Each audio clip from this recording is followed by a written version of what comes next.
હવે આગળ વધીએ વધુ એક મહત્વના મુદ્દા પર। ગુજરાત ફર્સ્ટનું બઝર વાગી ચૂક્યું છે અને આ મુદ્દો જોડાયેલો છે જગતના તાત વિશે ને હવે છેલ્લા 2 મહિનાથી બુમરાડ છે કે ખેડૂતોને સમયસર ખાતર નથી મળતું। કેવી રીતે શિયાળુ પાક લેશે, કારણ કે પહેલા અતિવૃષ્ટિનો માર હતો, એ સિઝન પણ ખરાબ ગઈ। શું હવેની સિઝન પણ ખરાબ જશે? જો કે હવે એક નવો બણગો ફૂંકાયો છે।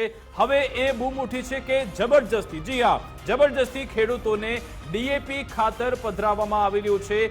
નેનો યુરિયાનું ખાતર પધરાવવામાં આવે છે ને તેના કારણે ખેડૂતોનો જે અબાધિત અધિકાર છે કે ભાઈ કયું અહીંયા યુરિયા વાપરવું, કયું ખાતર વાપરવું, તેમાં થોડો વિક્ષેપ આવી રહ્યો છે। જામનગરથી અવાજ ઉઠ્યો જ્યાં ધ્રોળ ખાતે ડીએપી ખાતરની ખરીદીમાં ફરજિયાત નેનો યુરિયાની બોટલ આપવામાં આવે છે, જે બાબતે પણ વેપારીઓએ કહ્યું કે અમને ઉપરથી ફરજિયાત આ બોટલ આપવામાં આવી રહી છે ને જે બાબતેના બિલ પણ અમારી પાસે છે। એના મુદ્દો આજે કિસાન કોંગ્રેસના પ્રમુખ પાલ અંબલે ઉઠાવ્યો। તેમણે કહ્યું કે સરકાર નેનો ખાતર બાબતે થોડા જુઠ્ઠાણા ફેલાવી રહી છે। સવાલ એ છે કે સત્તા પક્ષ અને વિપક્ષના આરોપ વચ્ચે ખેડૂતો પરેશાન થઈ રહ્યા છે। વિકાસ, આમાં સૌથી મોટો મુદ્દો ખેડૂતની મરજીનો છે। ખેડૂત ધરતીપુત્ર, અન્નદાતાનું તમે બિરુદ આપો છો અને એને એક એક તબક્કે, એક એક પગલે જે સમસ્યા પડે છે એના તરફ કોઈ ધ્યાન નથી જતું।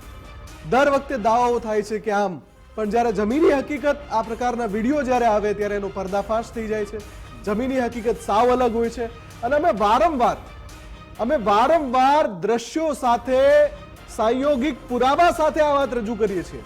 કોઈ હવામાં વાત નથી ચાલતી અને એટલે જ પહેલા એ પુરાવો જોઈ લઈએ કે જે આ દાવો કર્યો, આ વિડીયો જે ચાલી રહ્યો છે એને એમ્બિયન્સ સાથે, ઓડિયો સાથે સંભળાવો।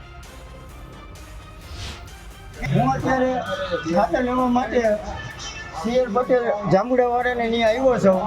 મેં અત્યારે ડીએપી ખાતર લીધું છે 1846 એની ભેગું મને એક નેનો ડીએપી આપ્યું છે, 3 થેલી એક બોટલ આપી છે। જોકે આ ચેક છે, આ ચેક એવું કહે છે કે અમને ઉપરથી આપીએ, તો સરકાર એમ કહે છે કે ઉપરથી અમે ડીએપી આપતા નથી અને આમને ઉપરથી ફરજિયાત આપ્યું છે। અવડા શેઠ એમ કહે કે ફરજિયાત અમને આપ્યું એને ફરજિયાત આપે, તો સરકાર બેધારી તલવાર ન આપે। કા જાહેરમાં આવીને એમ કહી દે કે અમે નેનો દેતા નથી, તો આને હું કેમ હેરાન કરે છે? વેપારીને, ખેડૂતને બેને હેરાન કરે છે અને ફરજિયાત કહે ને ખેડૂતને, એના વગર આપણે આપતું જ નથી ને। વેપારી એમ કહે છે કે ફરજિયાત નેનો ડીએપી આપે, નેનો ડીએપી વગર અમને આપતા નથી ખાતર। તો હું સરકારને કહેવા માંગુ છું કે તમે બેધારી તલવાર ન આપો, તમે ફરજિયાત આપો છો। મેં લીધું છે, આ મારું બિલ છે, ફરજિયાત આપે છે। હું અત્યારે વિકાસ, આમાં જે એક અસમંજસ છે એ સ્પષ્ટ કરવી ખૂબ જ જરૂરી છે। ઘણા બધા લોકોને, ખેડૂત મિત્રોને તો ખબર જ છે કેમ કે એમની પાયાની સમસ્યા છે। ઘણા બધા દર્શક મિત્રોને કદાચ ખબર ના હોય કે યુરિયા ખાતર અને ડીએપી ખાતર, એની સામે નેનો યુરિયા અને નેનો ડીએપી શું છે અને એની તરફેણમાં શું દલીલ થઈ રહી છે અને ખેડૂતો કેમ નેનો ખાતરનો વિરોધ કરે। સૌથી પહેલા તો તરફેણ શું કામ થાય છે? નેનો યુરિયા એ આપણી સ્વદેશી ઉત્પાદ છે ભારતની। ભારતે એના પ્લાન્ટ સ્થાપ્યા છે, ભારતમાં ઘરઆંગણે એનું ઉત્પાદન થઈ રહ્યું છે। વડાપ્રધાન મોદીએ જ 2021માં એ પ્લાન્ટનું લોન્ચિંગ કર્યું હતું અને એમણે કહ્યું હતું કે નેનો યુરિયા ભારતીય કૃષિ માટે કદાચ ક્રાંતિ સાબિત થશે અને એના ઘણા બધા ફાયદા પણ છે જે ત્યારે દર્શાવાયા હતા। તરફેણમાં દલીલ એવી થઈ રહી છે કે નેનો યુરિયા જે છે એ ગ્લોબલ વોર્મિંગને રોકે છે, હવાનું પ્રદૂષણ રોકે છે, નેનો યુરિયાનું ઉત્પાદન જે થાય છે એ પણ ઘણું ઓર્ગેનિક રીતે થાય છે। સ્વદેશી ઉત્પાદ ઘરઆંગણે થતું હોવાથી જે આપણી નિર્ભરતા વિદેશ ઉપર છે ખાતરમાં, એ નથી રહેતી એવી દલીલ થાય છે એમાં। બીજી દલીલ એ થાય છે કે 50 કિલો યુરિયા ખાતરનો થેલો, એની સામે 500 mlની એક બોટલમાં એટલી જ બેની સરખી એ થઈ જાય છે અસર, એવી દલીલ કરવામાં આવે છે। દલીલ એ પણ છે કે નેનો યુરિયા છે કિંમતમાં સસ્તી પડે છે, એના કારણે જે યુરિયાને બદલે નેનો યુરિયા વાપરવું જોઈએ। હવે આમાં ખેડૂતો શું વિરોધ કરી રહ્યા છે આપણે એ દેખાડી દઈએ। ખેડૂતોનો વિરોધ એ છે વિકાસ કે એમને દાવો કરે છે કે ભાઈ અમે જે થેલી બે અસર છે એમ, અમે જે થેલી વાળું જે ખાતર છે, જે દાણા એ જે વાપરીએ છીએ એની બદલે આ જે સ્પ્રે કરવો પડે, કેમ કે 500 ml બોટલમાંથી એને પાણી સાથે મિશ્રિત કરીને સ્પ્રે તૈયાર કરવો પડે અને એ સ્પ્રે કરવા માટે સમય ખૂબ વેડફાય છે। મેં 2-3 પ્રતિક્રિયા સાંભળી અને 1-2 જગ્યાએ વાંચ્યું પણ કરું। એવું કહેવાય છે કે અમુક વિસ્તાર નક્કી કરીએ 1 એકરમાં તો જો દાણાવાળું ખાતર છે એ છાંટવું હોય તો અડધો કલાક લાગે અને આ જે પ્રક્રિયા કરવી હોય સ્પ્રે વાળી તો 3 થી 4 કલાક લાગે. એટલે માનવ કલાકો વેડફાય છે. આખી પ્રક્રિયા ખૂબ જ જટિલ છે. એને છાંટવામાં ઘણી બધી સમસ્યા થાય છે.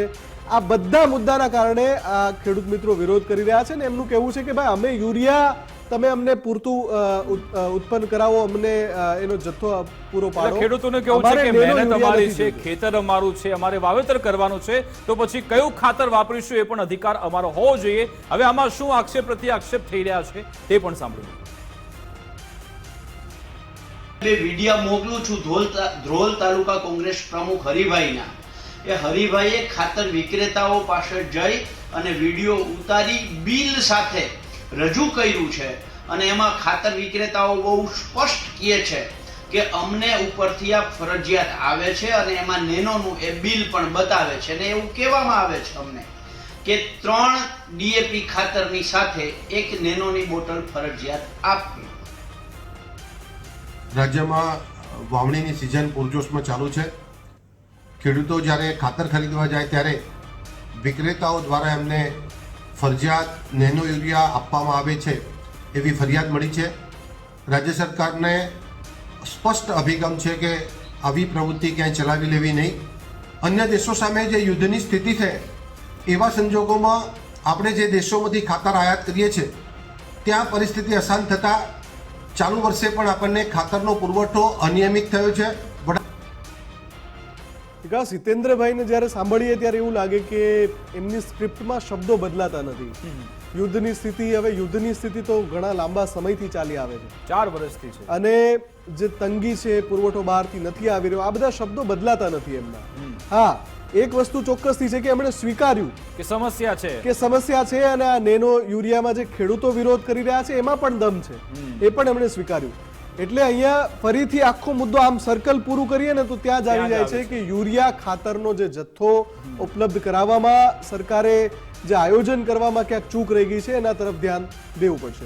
બિલકુલ, ઘણી બધી સમસ્યાઓથી ખેડૂત ઘેરાયેલા છે. ટેકાનો ભાવ નથી મળતો, વીજળી સમયસર નથી મળતી ને ખાતરની પણ સમસ્યા છે. સમસ્યાઓનો અંત આવવો જરૂરી